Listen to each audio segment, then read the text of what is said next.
Game of Life and How to Play It by Florence Scovel Shinn.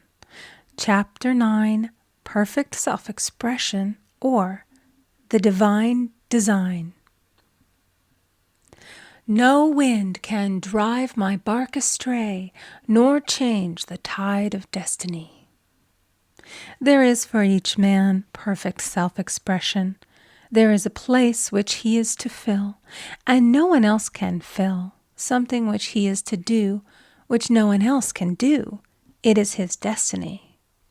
This achievement is held, a perfect idea in divine mind, awaiting man's recognition. As the imaging faculty is the creative faculty, it is necessary for man to see the idea before it can manifest. So man's highest demand is for the divine design of his life. He may not have the faintest conception of what it is, for there is possibly some marvelous talent hidden deep within him. His demand should be, Infinite Spirit, open the way for the divine design of my life to manifest. Let the genius within me now be released. Let me see clearly the perfect plan. The perfect plan includes health, wealth, love, and perfect self-expression. This is the square of life, which brings perfect happiness. When one has made this demand, he may find great changes taking place in his life, for nearly every man has wandered far from the divine design. I know in one woman's case, it was as though a cyclone had struck her affairs, but readjustments came quickly, and new and wonderful conditions took the place of old ones. Perfect self-expression will never be labor, but of such absorbing interest that it will seem almost like play. The student knows also, as man comes into the world financed by God, the supply needed for his perfect self-expression will be at hand. Many a genius has struggled for years with the problem of supply, when his spoken word and faith would have released quickly the necessary funds. For example, after the class one day, a man came to me and handed me a cent. He said, I have just 7 cents in the world, and I'm going to give you 1, for I have faith in the power of your spoken word. I want you to speak the word for my perfect self-expression and prosperity. I spoke the word and did not see him again until a year later. He came in one day, successful and happy, with a roll of yellow bills in a pocket. He said, immediately after you spoke the word, I had a position offered me in a distant city, and am now demonstrating health, happiness, and supply. A woman's self-expression may be in becoming a perfect wife, a perfect mother, a perfect homemaker, and not necessarily in having a public career. Demand definite leads, and the way will be made easy and successful. One should not visualize or force a mental picture. When he demands the divine design to come into his conscious mind, he will receive flashes of inspiration and begin to see himself making some great accomplishment. This is the picture or idea he must hold without wavering. The thing man seeks is seeking him. The telephone was seeking Bell. Parents should never force careers and professions upon their children. With a knowledge of spiritual truth, the divine plan could be spoken for early in childhood or prenatally. A prenatal treatment should be, let the God in this child have perfect self-expression. Let the divine design of his mind, body, and affairs be made manifest throughout his life, throughout eternity. God's will be done, not man's. God's pattern, not man's pattern, is the command we find running through all the scriptures, and the Bible is a book dealing with the science of the mind. It is a book telling man how to release his soul or subconscious mind from bondage. The battles described are pictures of man waging war against mortal thoughts. A man's foes shall be they of his own household. Every man is Jehoshaphat, and every man is David, who slays Goliath, mortal thinking, with the little white stone, faith. So man must be careful that he is not the wicked and slothful servant who buried his talent. There is a terrible penalty to be paid for not using one's ability. Often, fear stands between man and his perfect self-expression. Stage fright has hampered many a genius. This may be overcome by the spoken word or treatment. The individual then loses all self-consciousness and feels simply that he is a channel for infinite intelligence to express itself through. He is under direct inspiration, fearless and confident, for he feels that it is the Father within who does the work. A young boy came often to my class with his mother. He asked me to speak the word for his coming examinations at school. I told him to make the statement, "I am one with infinite intelligence. I know everything I should know on this subject." He had an excellent knowledge of history, but was not sure of his arithmetic. I saw him afterwards, and he said, "I spoke the word for my arithmetic and passed with the highest honors, but I thought I could depend upon myself for history and got a very poor mark." Man often receives a setback when he is too sure of himself, which means he is trusting to his personality and not the Father within. Another of my students gave me an example of this. She took an extended trip abroad one summer, visiting many countries where she was ignorant of the languages. She was calling for guidance and protection every minute, and her affairs went smoothly and miraculously. Her luggage was never delayed nor lost. Accommodations were always ready for her at the best hotels, and she had perfect service wherever she went. She returned to New York. Knowing the language, she felt God was no longer necessary, so looked after her affairs in an ordinary manner. Everything went wrong. Her trunks delayed, amid inharmony and confusion. The student must form the habit of practicing the presence of God every minute. In all thy ways acknowledge him. Nothing is too small or too great. Sometimes an insignificant incident may be the turning point in a man's life. Robert Fulton, watching some boiling water simmering in a tea kettle, saw a steamboat. I have seen a student often keep back his demonstration through resistance or pointing the way. He pins his faith to one channel only and dictates just the way he desires the manifestation to come, which brings things to a standstill. My way, not your way, is the command of infinite intelligence. Like all power, be it steam or electricity, it must have a non-resistant engine or instrument to work through, and man is that engine or instrument. Over and over again, man is told to stand still. O Judah, fear not, but tomorrow go out against them, for the Lord will be with you. You shall not need to fight this battle. Set yourselves, stand ye still, and see the salvation of the Lord with you. We see this in the incidents of the $2,000 coming to the woman through the landlord when she became non-resistant and undisturbed, and the woman who won the man's love after all suffering had ceased.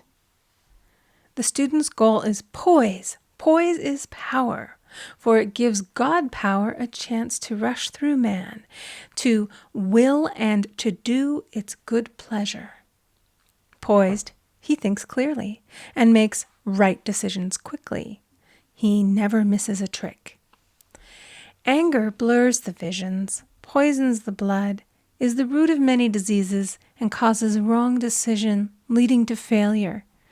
It has been named one of the worst sins, as its reaction is so harmful. The student learns that in metaphysics, sin has a much broader meaning than in the old teaching. Whatsoever is not of faith is sin. He finds that fear and worry are deadly sins. They are inverted faith, and through distorted mental pictures bring to pass the thing he fears.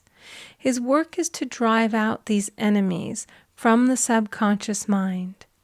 When man is fearless, he is finished.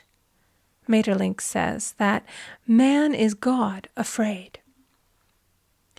So as we read in the previous chapters, man can only vanquish fear by walking up to the thing he is afraid of. When Jehoshaphat and his army prepared to meet the enemy, singing, "Praise the Lord, for his mercy endureth forever," they found their enemies had destroyed each other, and there was nothing to fight. For example, a woman asked a friend to deliver a message to another friend. The woman feared to give the message, as the reasoning mind said, "Don't get mixed up in this affair. Don't give that message." She was troubled in spirit, for she had given her promise. At last she determined to walk up to the lion and call on the law of divine protection. She met the friend to whom she was to deliver the message. She opened her mouth to speak it when her friend said, "So-and-so has left town." This made it unnecessary to give the message, as the situation depended upon the person being in town. As she was willing to do it, she was not obliged to. As she did not fear, the situation vanished. The student often delays his demonstration through a belief in incompletion. He should make this statement: "In divine mind, there is only completion. Therefore, my demonstration is completed. My perfect word, my perfect home, my perfect health." Whatever he demands are perfect ideas registered in divine mind and must manifest under grace in a perfect way. He gives thanks he has already received on the invisible and makes active preparation for receiving on the visible. One of my students was in need of a financial demonstration. She came to me and asked why it was not completed. I replied, "Perhaps you are in the habit of leaving things unfinished, and the subconscious has gotten into the habit of not completing. As the without, so the within." She said, "You are right. I often begin things and never finish them. I'll go home and finish something I commenced weeks ago, and I know it will be symbolic of my demonstration." So she sewed assiduously, and the article was soon completed. Shortly thereafter, the money came in a most curious manner. Her husband was paid his salary twice that month. He told the people of their mistake, and they sent word to keep it. When man asks, believing, he must receive, for God creates his own channels. I have been sometimes asked, suppose one has several talents. How is he to know which one to choose? Demand to be shown definitely. Say, "Infinite Spirit, give me a definite lead. Reveal to me my perfect self-expression. Show which talent I am to make use of now." I have known people to suddenly enter a new line of work and be fully equipped with little to no training, so make the statement, "I am fully equipped for the divine plan of my life," and be fearless in grasping opportunities. Some people are cheerful givers, but bad receivers. They refuse gifts through pride or some negative reason, thereby blocking their channels, and invariably find themselves eventually with little or nothing. For example, a woman who had given away a great deal of money had a gift offered her of several $1,000s. She refused to take it, saying she did not need it.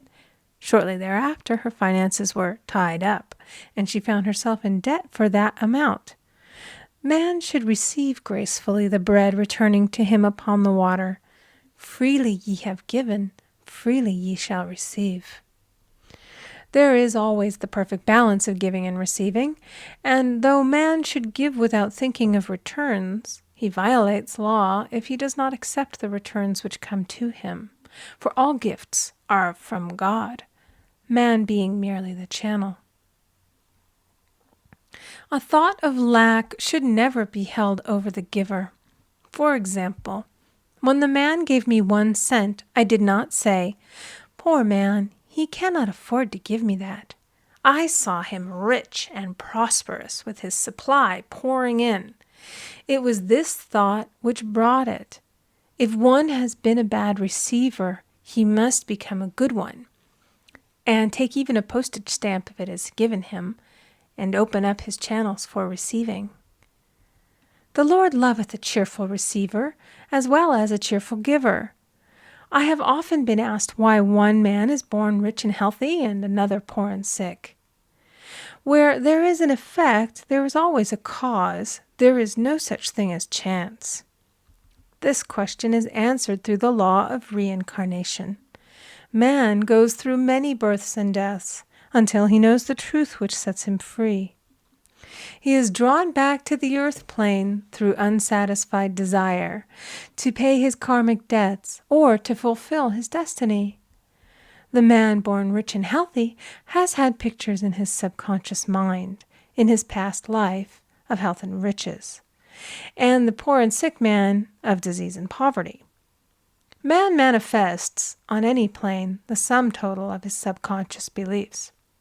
However, birth and death are man-made laws, for the wages of sin is death. The Adamic fall in consciousness through the belief in two powers. The real man, spiritual man, is birthless and deathless. He was never born and has never died. As he was in the beginning, he is now and shall ever be. So through the truth, man is set free from the law of karma, sin, and death, and manifests the man made in his image and likeness. Man's freedom comes through fulfilling his destiny, bringing into manifestation the divine design of his life. His Lord will say unto him, "Well done, thou good and faithful servant. Thou hast been faithful over a few things. I will make thee ruler over many things, death itself. Enter thou into the joy of thy Lord, eternal life."